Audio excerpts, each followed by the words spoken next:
Friends, welcome to my channel. तो पाचन तंत्र का पहला पार्ट नहीं देखे हैं क्वेश्चन डिस्कशन वाला, तो क्वेश्चन वो जरूर देखिएगा। उसके बाद आज ये हम लोग का सेकेंड पार्ट है, इसमें इसको कंप्लीट करेंगे। तो आज का पहला क्वेश्चन है कि भोजन खाद्य पदार्थ के संबंध में इनमें से कौन सा कथन असत्य है। तो यह एक अजैविक पदार्थ है, तो ये बिल्कुल गलत है क्योंकि ये जैविक होता है, तो यही सही हो जाएगा। अगला क्वेश्चन देखिए, किस प्रक्रिया के द्वारा आहार नली में भोजन जाता है, यानी भोजन जाता है, तो ये सही हो जाएगा अंतर्ग्रहण।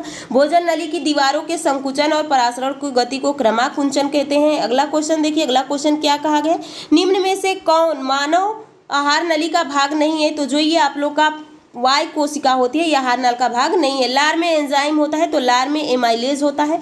यहाँ पे पूछा है एंजाइम टाइलिन में पाया जाता है, तो ये कहाँ पाया जाता है, लार में पाया जाता है। अगला क्वेश्चन देखिए, पाचन के बाद कार्बोहाइड्रेट को परिवर्तित कर दिया जाता है, तो यानी कार्बोहाइड्रेट ग्लूकोज में परिवर्तित हो जाता है। पित्त के कार्य को क्या कहते हैं, पैसीकरण करता है। यहाँ अगला क्वेश्चन देखिए, अग्न्याशयी रस में मौजूद एंजाइम प्रोटीन को एमिनो एसिड में परिवर्तित करता है, ट्रिप्सिन। पाचन के दौरान पित्त की भूमिका होती है, तो वसा का पैसीकरण करना, यानी वसा को छोटे छोटे टुकड़ों में तोड़ना। मनुष्य के पाचन तंत्र में उत्सर्जित अम्ल कौन सा होता है, तो उत्सर्जित अम्ल यहाँ पे सही आंसर हो जाता है हाइड्रोक्लोरिक अम्ल होता है।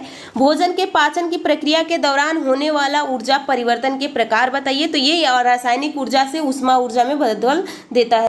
अगला क्वेश्चन है, अगला क्वेश्चन पूछा गया है कि क्लोरोप्लास्ट मानव में भोजन और आहार के लिए सामान्य मार्ग कौन सा होता है। तो यहाँ पे सही आंसर हो जाएगा ग्रासनी।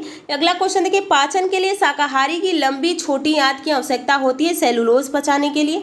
यकृत कार्य करता है, तो यकृत का कार्य है यहाँ पे देख सकते हैं, यकृत पाचन जब भोजन टूटता है तो यहाँ से कुछ हार्मोन्स एंजाइम्स निकलते हैं जो पाचन में कार्य करते हैं, तो ये सही हो जाएगा पाचन। मांसपेशियों के लयबद्ध संकुचन के परिणाम स्वरूप बच्चा पैदा होता है, तो यहाँ पे सही ऑप्शन हो जाएगा गर्भाशय में। अगला क्वेश्चन देखिए, गले में के छल्ले मौजूद होते हैं, तो गले में उपास्थियों की छल्ले मौजूद होते हैं। जैसे कि यहाँ पे आप देखते होंगे गला में इस तरह से रहता है और इस पे इस तरह से छला होता है। जैसे कि ये अगर इसमें ये छल्ले नहीं रहेंगे तो जैसे ही आप सांस छोड़ेंगे तो ये पिचिक जाएगा, और ये रहता है तो इसको पूरा टाइट किया रहता है। तो पूछा जाए किसके छल्ले होते हैं, तो ये आप लोग का उपास्थि के छल्ले होते हैं। अगला है, लार ग्रंथि में से एंजाइम स्रावित होता है, तो एमाइलेज होता है। मानव पाचन तंत्र में पीत रस का स्राव होता है, तो यकृत से होता है।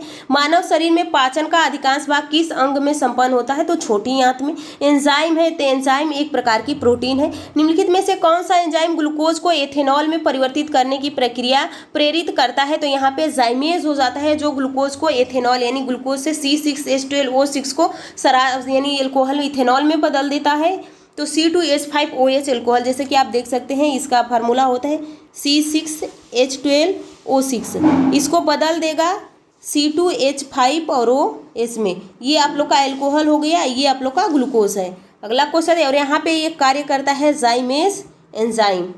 अगला क्वेश्चन देखिए, अगला क्वेश्चन क्या पूछा गया है, जैविक सिस्टम में रासायनिक क्रिया की प्रक्रिया को तेज यानी कैटेलिस करने में उत्तरदायी होता है, तो एंजाइम होता है। निम्नलिखित में से किस एक की उत्पत्ति यकृत का कार्य है, तो यहाँ पे यकृत का कार्य हो जाता है यूरिया का निर्माण करना।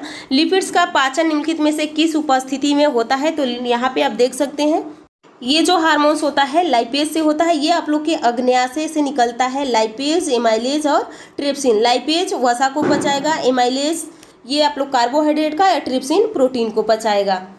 अगला क्वेश्चन देखिए, अगला क्वेश्चन क्या है, अगला क्वेश्चन है, मानव तंत्र में निम्नलिखित में से कौन सा एक पाचक एंजाइम नहीं है, तो ये पेप्सिन पाचक एंजाइम नहीं है। ट्रिप्सिन, टाइलिन और गैस्ट्रिन पेप्सिन, तो सही ऑप्शन हो जाएगा पेप्सिन। अगला देखिए, हमारे आहार में सभी प्रोटीन का पाचन केवल क्षुद्रांत में होता है। अग्न्याशय में प्रोटीन का पाचन करने वाली एंजाइम को क्षुद्रांत में छोड़ा जाता है, तो बिल्कुल सही है। और यहाँ पे आप देखिए, यहाँ पे पूछा गया है कि हमारे आहार में सभी प्रोटीन का पाचन केवल क्षुद्रांत में होता है, केवल लगा दिए, गलत हो गया। अग्न्याशय में प्रोटीन का पाचन करने वाले एंजाइम को क्षुद्रांत में छोड़ा जाता है, तो ये सही है। तो ऑप्शन यहाँ पे देखिए एक गलत है, परंतु आर सही है। अगला क्वेश्चन देखिए, प्रोटीन के पाचन में सहायक एंजाइम है, तो ट्रिप्सिन हो जाएगा।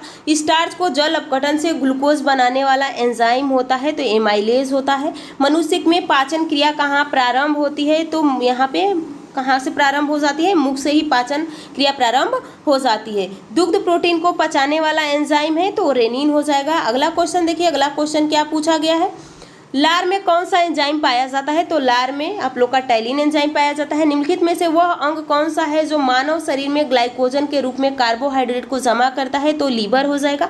पित्त जमा होता है तो यानी बनता है यकृत में लेकिन स्टोर होता है पित्ताशय में।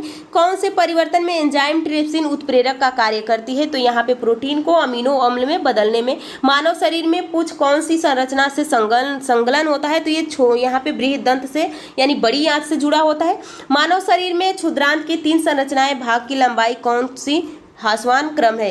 तो यहाँ पे आप लोग का शेषांत्र, मध्यांत्र, ग्रहणी।